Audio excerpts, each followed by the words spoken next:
R S ಎಸ್ನ ಪ್ರಾರ್ಥನೆ ಹೇಳಿದ್ದಾರೆ.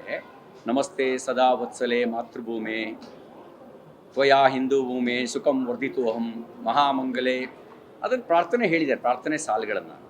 ಅದೇನಿದೆ, ದೇಶದ ಗುಣಗಾನ ಇದೆ, ತಾಯಿ ಭಾರತೀಯ ಗುಣಗಾನ ಇದೆ. ಭಾರತದ 140 ಕೋಟಿ ಜನರು ಕೂಡ ಮಾಡಬೇಕಾಗಿರೋ ಗುಣಗಾನ ಅದು. ಅದರಲ್ಲೇನು ತಪ್ಪೇನಿದೆ? ದೇಶಕ್ಕಿಂತ ದೊಡ್ಡ ಸಂಗತಿ ಇನ್ಯಾವುದಿದೆ? ದೇಶವೇ ದೊಡ್ಡದು.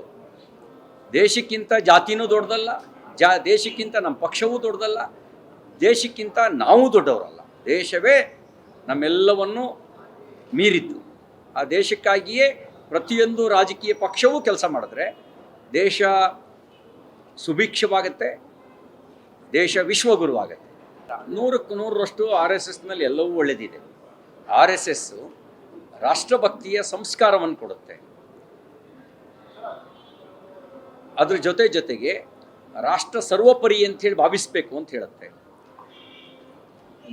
ನಾವು ಯೋಗ್ಯರಾಗೋದ್ರ ಮೂಲಕ ಸಮಾಜಕ್ಕೆ ಕೊಡುಗೆ ಕೊಡಬೇಕು ಅಂತ ಹೇಳುತ್ತೆ.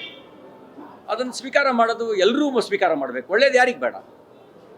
ಒಳ್ಳೆಯದು ಅನ್ನೋದು ಆಕ್ಸಿಜನ್ ಇದ್ದಂತೆ.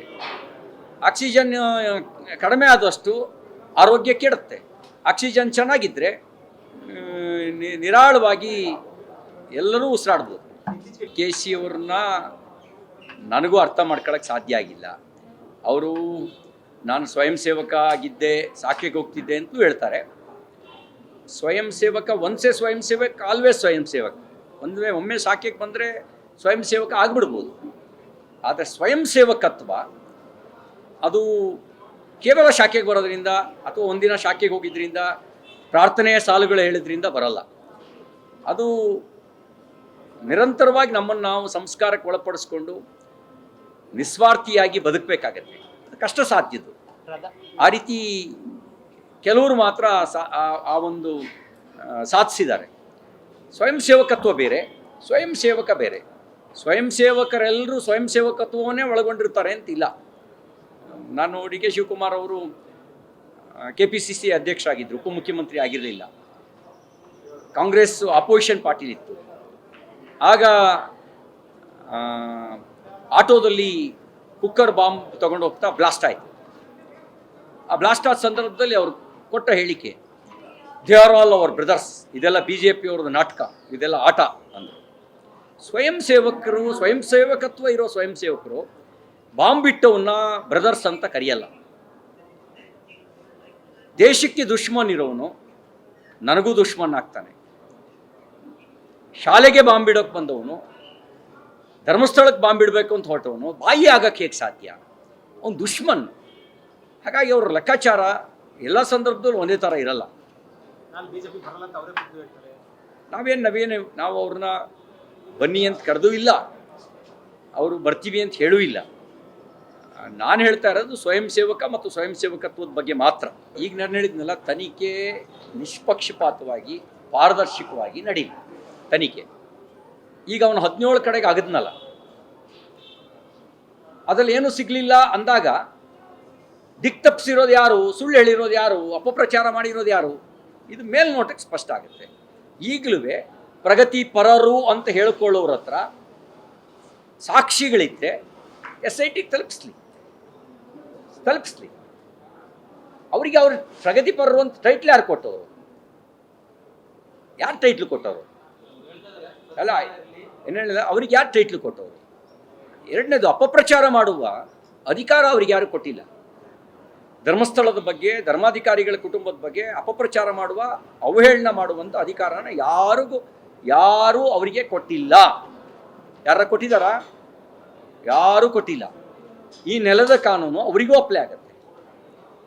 ಈಗ ನಾವೇನು ಹೇಳಿದ್ವಿ, ಮಾಸ್ಕ್ ಮ್ಯಾನು ಅವನು ಹೇಳಿದ ಕಾರಣಕ್ಕೆ ನೀವು ತನಿಖೆ ಮಾಡಿದ್ದೀರಿ, ಅವನ ಬಗ್ಗೆನೂ ತನಿಖೆ ಮಾಡಿ. ಅದರ ಹಿಂದ್ಗಡೆ ಧರ್ಮಸ್ಥಳದ ಮೇಲೆ ಅಪಪ್ರಚಾರ ಮಾಡೋದೇ ಒಂದು ಷಡ್ಯಂತ್ರ. ಆ ಷಡ್ಯಂತ್ರದ ವಿರುದ್ಧನೂ ತನಿಖೆ ಮಾಡಿ, ಎರಡು ಮುಖದ ತನಿಖೆ ಆಗಲಿ. ಅದು ಯಾರು ಬುಡಕ್ಕೆ ಬರುತ್ತೆ ಅವ್ರ ಮೇಲೆ ಆ್ಯಕ್ಷನ್ ಆಗಲಿ.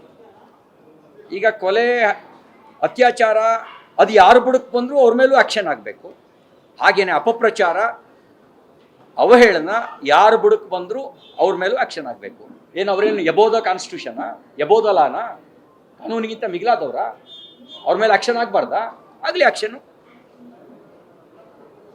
ಈಗ ಅವನೋ ಸಮೀರ್ ಅನ್ನೋನು ಬಾಯಿಗೆ ಬಂದಂಗೆಲ್ಲ ಯೂಟ್ಯೂಬ್ನಲ್ಲಿ ವಿಡಿಯೋ ಮಾಡಿ ಹಾಕ್ದ. ಅದೇ ಅವನ ಮತದ ಬಗ್ಗೆ ಹಾಕಿದ್ರೆ ಏನಾಗ್ತಿತ್ತು ಅನ್ನೋದಕ್ಕೆ BJ-ಹಳ್ಳಿ KJ-ಹಳ್ಳಿ ಉದಾಹರಣೆ ಆಯಿತು.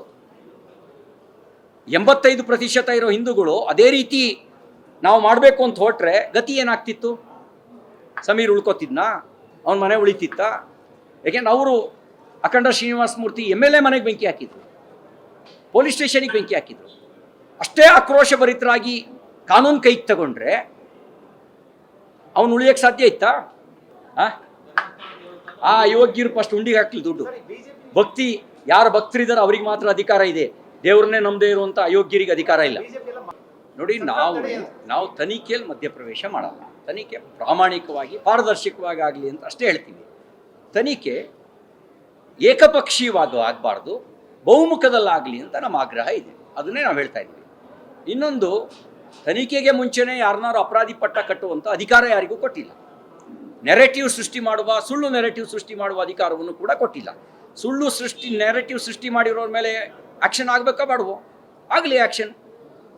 ಇಂಡಿಯನ್ ಎಕ್ಸ್‌ಪ್ರೆಸ್ನಲ್ಲಿ ಒಂದು 30 ವರ್ಷದ ಹಿಂದೆ ಒಂದು ಆರ್ಟಿಕಲ್ ಬಂದಿತ್ತು, ಮೊಹಮ್ಮದ್ ದ ಇಡಿಯಟ್ ಅಂತ. ಇಂಡಿಯನ್ ಎಕ್ಸ್‌ಪ್ರೆಸ್ಸಿಗೆ ಬೆಂಕಿ ಹಾಕಕ್ಕೆ ಹೋಗಿದ್ರು. ಬರೀ ಒಂದು ಜಸ್ಟ್ ಮೊಹಮ್ಮದ್ ದ ಇಡಿಯಟ್ ಅಂತ ಒಂದು ಆರ್ಟಿಕಲ್, ಯಾವ ಮೊಹಮ್ಮದ್ ಅಂತ ಇರಲಿಲ್ಲ, ಅದಕ್ಕೆ ಬೆಂಕಿ ಹಾಕಕ್ಕೆ ಹೋಗಿದ್ರು. ಹಾಗಿದ್ರೆ ಧರ್ಮಾಧಿಕಾರಿಗಳು ಧರ್ಮದ ಸ್ಥಳದ ಬಗ್ಗೆ ಅಪಪ್ರಚಾರ ಮಾಡಿರೋರಿಗೆ ಅದೇ ರೀತಿ ಆ್ಯಕ್ಷನ್ ಮಾಡಿದರೆ ಏನಾಗ್ಬೋದು? ನಮ್ಮ ಸಜ್ಜನಿಕೆ ದೌರ್ಬಲ್ಯನಾ? ನಾವು ಸೌಮ್ಯವಾಗಿರೋದು ನಮ್ಮ ವೀಕ್ನೆಸ್ ಅದು. ಹಂಗಾಗಿ ಹಿಂಗೆ ಆದರೆ ನಿಮ್ಮ ದಾರಿಯಲ್ಲೇ ಪಾಠ ಕಲ್ಸಕ್ಕೆ ಶುರುವಾಗ್ತಾರೆ ಜನ. ಅವೇನಂದರೆ, ನಾವು ಇದ್ರ ಹಿಂದ್ಗಡೆ ಒಂದು ಷಡ್ಯಂತ್ರ ಇದೆ. ಆ ಷಡ್ಯಂತ್ರ ಬಯಲಿಗೆ ಇಳಿಬೇಕು. ಇವರೆಲ್ಲ ಟೂಲ್ಗಳಾಗಿರ್ಬೋದು. ಮಾಸ್ಟರ್ ಮೈಂಡ್ ಬೇರೆ ಯಾರೋ ಇರ್ತಾರೆ. ಕಿಂಗ್ ಪಿನ್ ಅವ್ರ ಮೇಲೆ ಆ್ಯಕ್ಷನ್ ಆಗಬೇಕು. ಕಿಂಗ್ ಪಿನ್ ಮೇಲೆ, ಮಾಸ್ಟರ್ ಮೈಂಡ್ ಮೇಲೆ ಆ್ಯಕ್ಷನ್ ಆಗಬೇಕು. ಅವ್ರ ಮೇಲೆ ಆ್ಯಕ್ಷನ್ ಆಗಬೇಕು.